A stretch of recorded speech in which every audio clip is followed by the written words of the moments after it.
बदलापूरमधील एका नामांकित शाळेतील 2 चिमुकलींवर लैंगिक अत्याचाराची घटना घडली होती.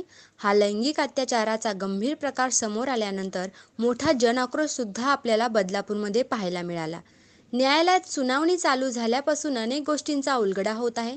मुलींवरील अत्याचाराची घटना ही शाळेत घडल्यामुळे याची जबाबदारी घेणं ही शाळेची प्रथम जबाबदारी असून शाळेने या सर्व प्रकरणांमध्ये पीडित मुलीची मदत करणे गरजेचे होते.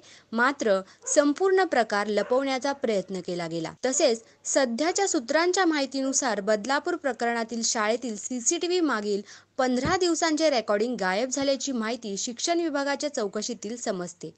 शाळेतील पदाधिकाऱ्यांना या सर्व प्रकरणाची माहिती असून सुद्धा काहीच कारवाई करण्यात आली नाही. प्रत्येक शाळेत सीसीटीव्ही लावणे आवश्यक, मात्र या शाळेतील 15 दिवसांचे सीसीटीव्ही रेकॉर्डिंगच चक्क गायब. एवढेच नाही तर लहान मुलींना शौचालयात घेऊन जाण्यासाठी कामिनी गायकर, निर्मला भुरे या 2 सेविका होत्या. जर लहान मुलींना शौचालयात घेऊन जाण्याची जबाबदारी या दोघींची असून सुद्धा कामावर दुर्लक्ष केल्यामुळे हा प्रकार घडला. एकूणच सर्व शाळा व्यवस्थापनाचे आपल्या कामाकडे दुर्लक्ष असल्याचे दिसून येत आहे.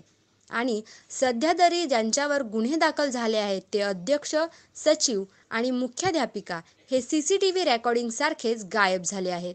त्यामुळे संपूर्ण शहरामध्ये नव्हे तर महाराष्ट्रात सुद्धा चर्चा चालू आहे. आता पोलीस त्यांना अटक करतात की ते स्वतः शरण येतात हे पाहणे गरजेचे. अशाच महत्त्वपूर्ण बातम्यांसाठी फॉलो, लाईक, शेअर करा आणि पाहत राहा आपले बदलापूर. नमस्कार.